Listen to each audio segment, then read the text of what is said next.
I'm Daniel Levine, and this is the Bio Report.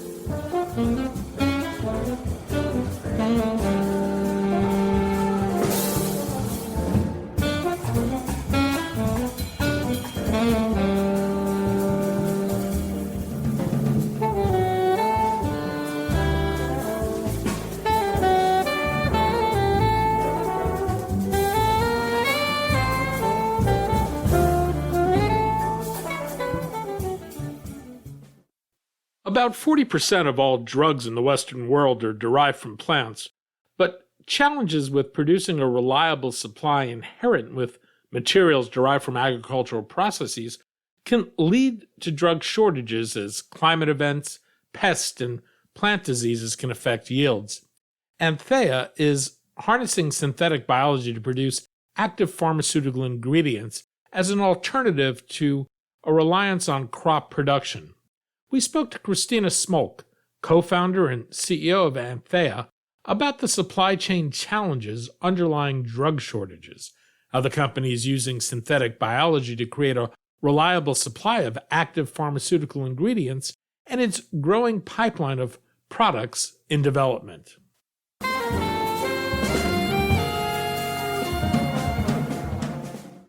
Christina, thanks for joining us. Absolutely. I'm happy to be here. We're going to talk about synthetic biology, Antheia, and its efforts to address drug shortages by harnessing biology to produce needed medicines.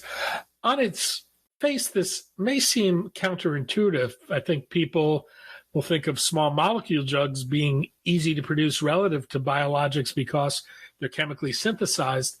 Perhaps we can start with the role agricultural sources play in the pharmaceutical supply chain today, and how reliant are we on agricultural cultivation of active pharmaceutical ingredients? And what role does this play in drug shortages? Absolutely. And I mean, Danny, I think most people don't actually realize that we are quite reliant on agricultural sourcing for many of our active pharmaceutical ingredients. We estimate approximately 40% of our pharmaceutical ingredients are currently being sourced from agriculture. And the reason for that is that while they are small molecules, their structures are sufficiently complex that we cannot use chemical synthesis to produce them efficiently at scale. And biology is still our best source for producing these complex small molecule structures at scale. Now, as you can imagine, when we rely on agricultural sourcing to produce pharmaceutical ingredients, that does introduce a number of vulnerabilities and risks into these supply chains. In particular, when you're farming your medicines, that means that during that manufacturing cycle, your production process is susceptible to any climate events that may occur in that region, whether it's severe weather, floods, fires, and we are seeing more and more of that occur across the globe. The other thing is that the production ultimately becomes very susceptible to variabilities in farming practices, pests and disease that might go through a particular region, as well as geopolitical events. So all of these different factors are essentially continuing to add vulnerability to these supply chains. And in fact, when we look at many of the drugs that are in shortage and consistently in shortage, we see that it is often those ingredients that are being produced through these types of agricultural processes. There's a related complex issue around the global access to medicines. How severe a problem is that, and how much of that relates to supply chain constraints? Yeah, so global access to medicines has been a problem probably for as long as our healthcare system has existed, particularly if we look at certain regions of the globe. So for many types of essential medicines, actually over 75% of the population does not have sufficient access to these medicines. And these are medicines that are very basic and core to our public health system.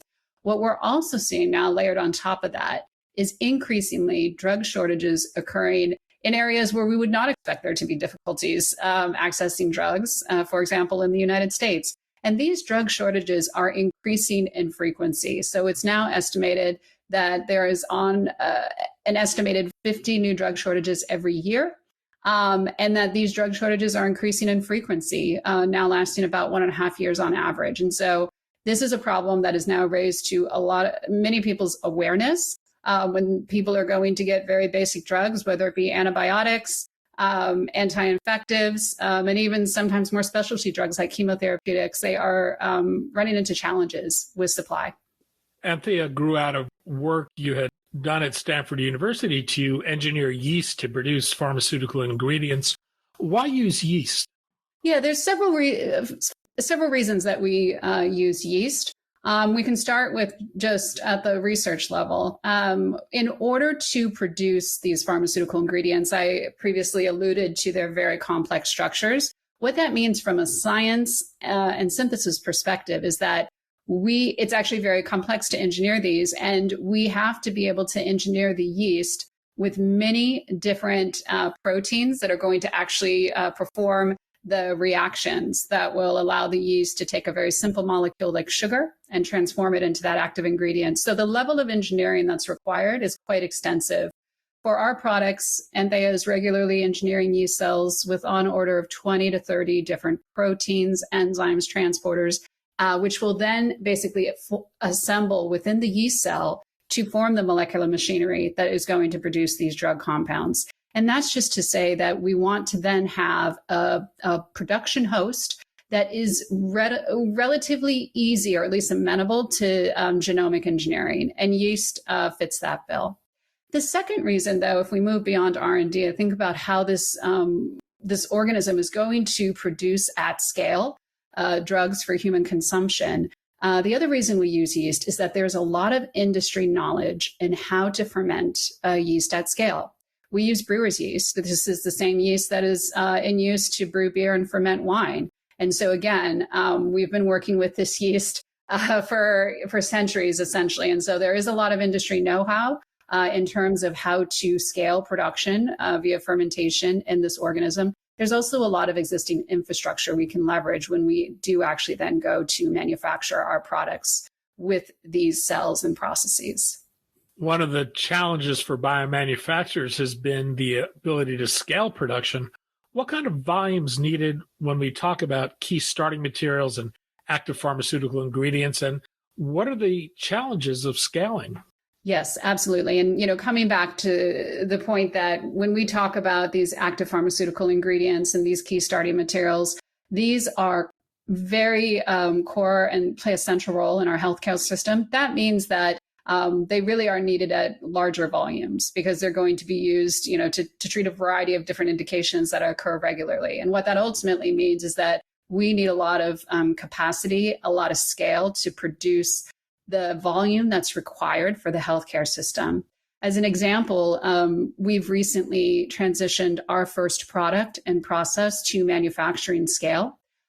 We are manufacturing that product in fermenters that are 120,000 liters. Ultimately, we would like to be transitioning to produce this compound at least at that scale, if not several 100,000 liters. So these are very large fermenters and very large capacity that is needed in order to produce the volume that's required by our healthcare system. How cost effective is this approach compared to traditional sources of the material, and are there opportunities to take cost out of the process? I think that's a very important point about the technology that we're discussing here, because there's a lot of pressure on our healthcare system, a lot of pressure on the pharma industry, drug manufacturers to not continually increase cost of our drugs. One of the key things here is that by bringing this manufacturing innovation to the industry, we can actually reduce the cost of producing these critical ingredients by a very substantial fraction. And the reason is because it's a much more efficient process. Again, let's take a step back and think about how we are currently producing these compounds.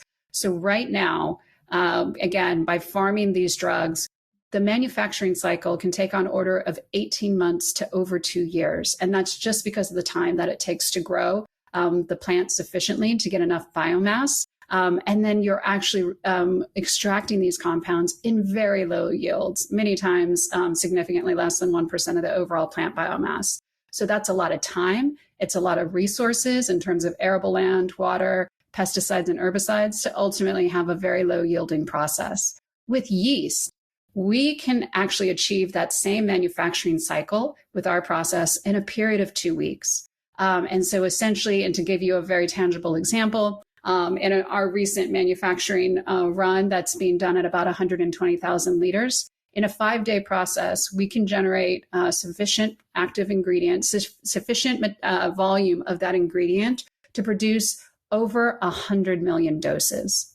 And that's in a matter of 5 days and then another couple days to clean it up to high purity. So about a 2-week process we can estimate.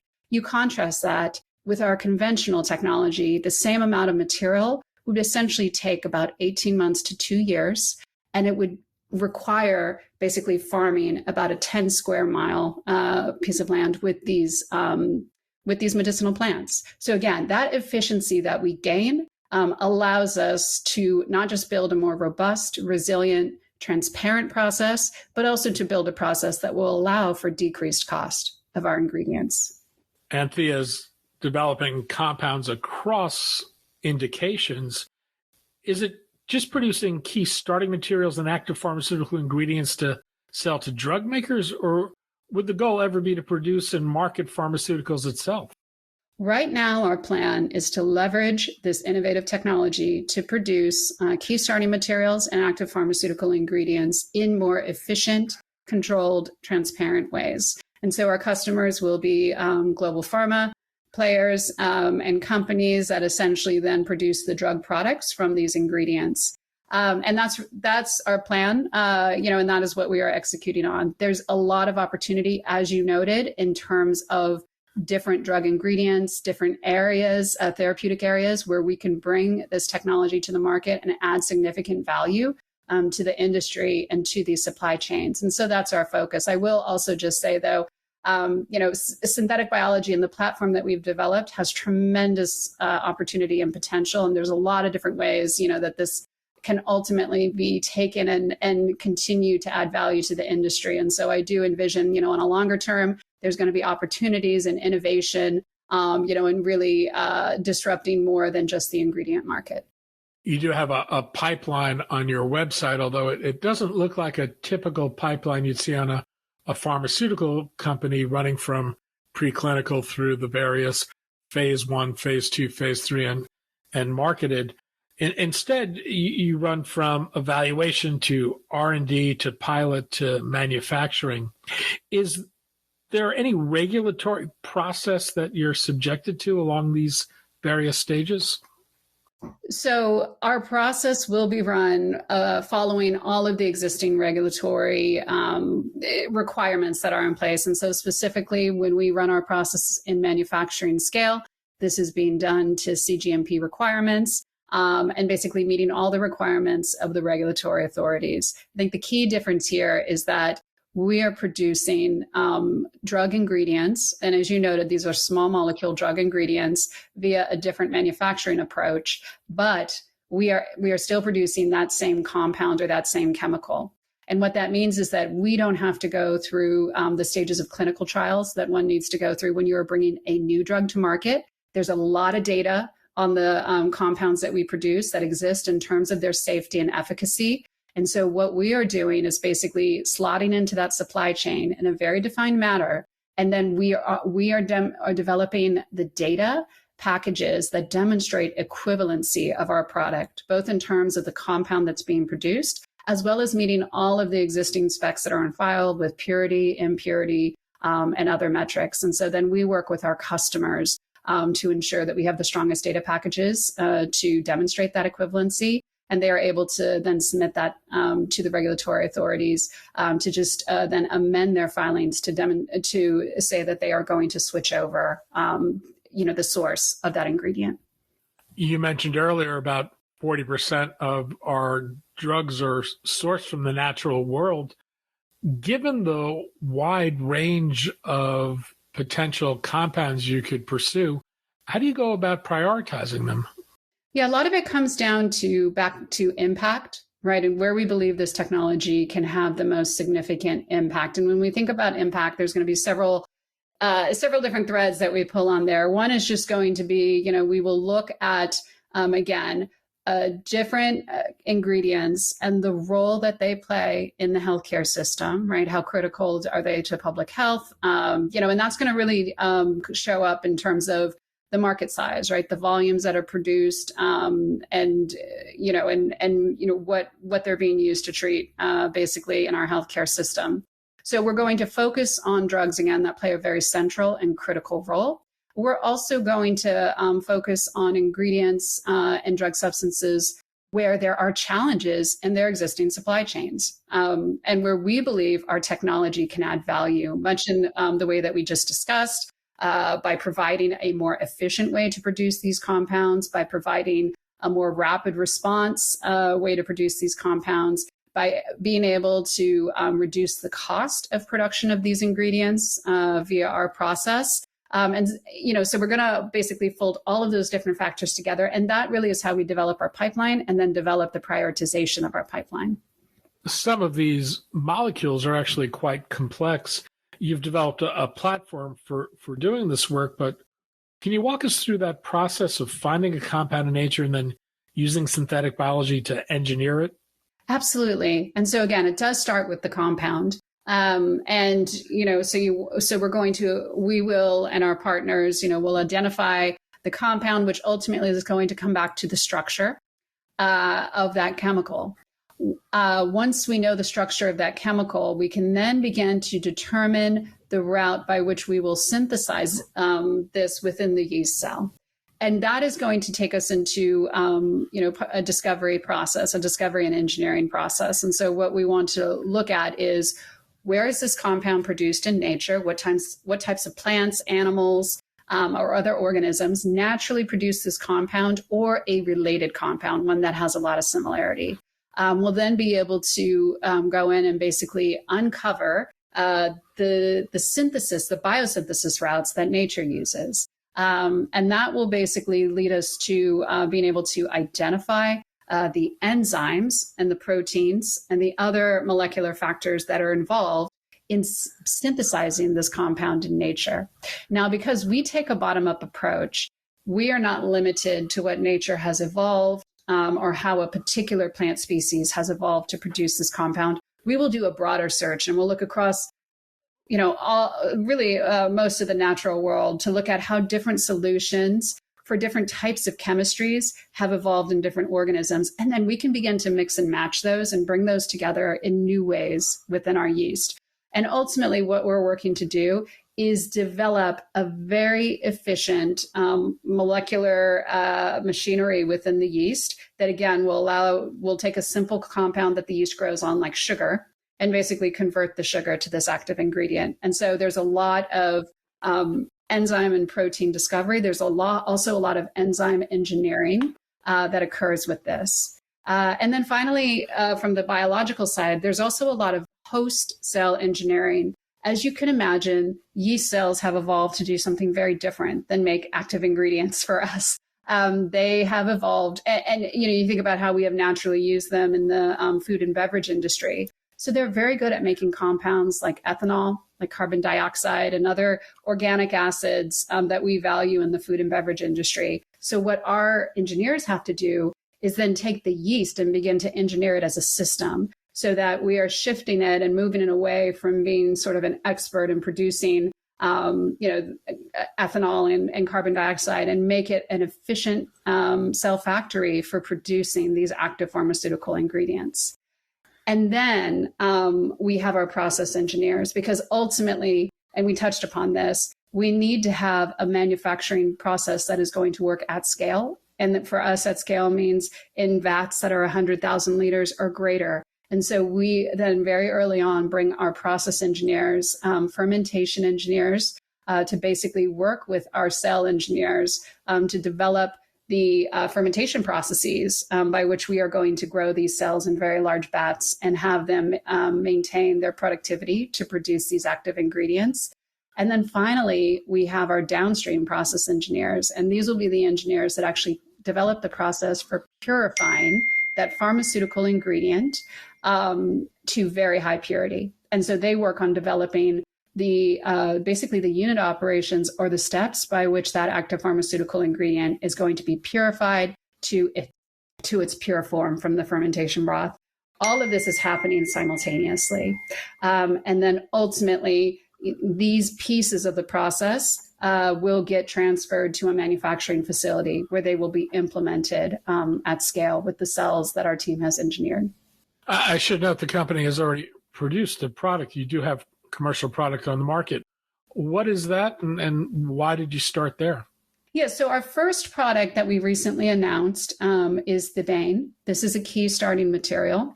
And it is a key starting, meaning that it is one or two steps removed from an active pharmaceutical ingredient, but it is extracted from a crop source, basically from poppy plants. So thebaine, again, is used to produce, once it's extracted from the plants, it is used to produce about half a dozen different active pharmaceutical ingredients. The pharmaceutical ingredients that it is used to produce span a variety of different indications, from pain medicines to rescue medication that's used to treat addiction, medication that's used to treat opioid reversal, as well as opioid-induced side effects. And again, our process basically allows us to completely replace the processes of farming the medicinal crop, as well as extracting that ingredient from the medicinal crop. And is the decision to take it to that basic compound rather than a finished active pharmaceutical ingredient, is that decision driven by market demand? Is it driven by the difficulty of doing this through bioengineering? Yeah, so it's driven by a few different factors, but there's certainly no engineering limitation on producing the final active pharmaceutical ingredient in our cell processes directly. So that's not an engineering limitation. We start with thebaine for a couple reasons. One is that as a key, and I sort of alluded to this, but one is as a key starting material. It itself is actually used to produce about half a dozen different products. And then that means that there is a larger volume base and a larger demand for thebaine versus a specialty product. So it allows us to start with a product that's going to have a larger volume market. In addition, starting with as I indicated, key starting materials are about 1 to 2 steps removed from the final active pharmaceutical ingredient itself. And so that allows us a more streamlined way to have our product into the market in terms of just the regulatory review. So it's a good place to start in terms of really demonstrating the value of the technology and the value of the manufacturing innovation that we are bringing to the market. And then ultimately, as you noted, we do have a broader pipeline of products that will go into other key starting materials, as well as the final active pharmaceutical ingredients. And those will be layered in over time with our basically go-to-market and release strategy. I'm wondering if you've had discussion with customers or potential customers and whether they view your ingredients any differently. I mean, I assume they're identical chemically to something that would have been sourced from an agricultural product.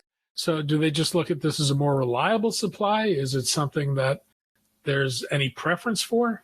Yeah, it's a great question, right? And I think, again, when it comes down to the pharma industry, surety of supply, reliability of supply is a big value add when we look at production of ingredients. I can give you, an example, like a historical example, right? Just to sort of think about. But if we think about, insulin, insulin used to be produced by extraction from pigs and cows, right? It's a natural product, and it was one that was sourced from nature and animals. The ability then, with recombinant DNA technology, right, in the 70s, 80s, the ability to produce synthetic insulin really led the entire industry really transferring over to this way of producing recombinant insulin or synthetic insulin, which was by cloning that single gene for insulin into a microbial cell of bacteria, and then being able to produce it via fermentation, ultimately.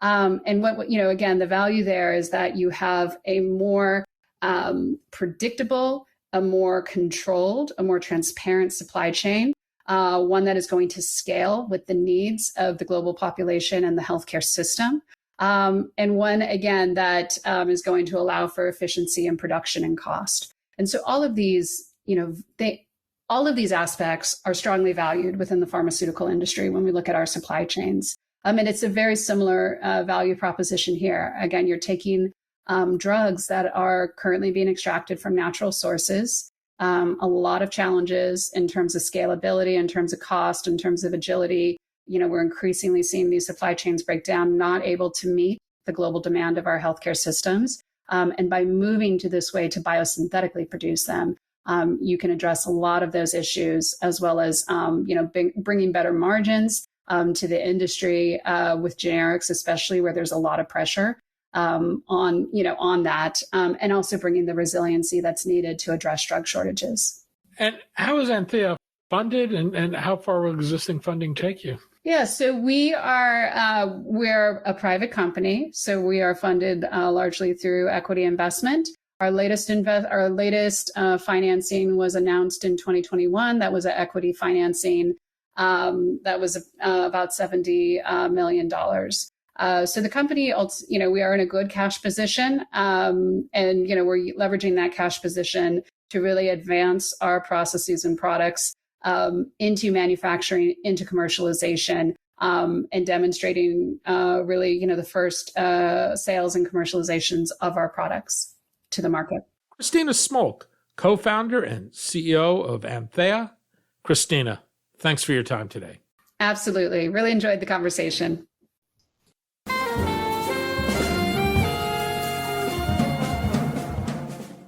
Thanks for listening. The Bio Report is a production of the Levine Media Group. To automatically download this podcast each week, subscribe to our RSS feed or through iTunes or other podcast manager. To join our mailing list, go to levinemediagroup.com. We'd love to hear from you.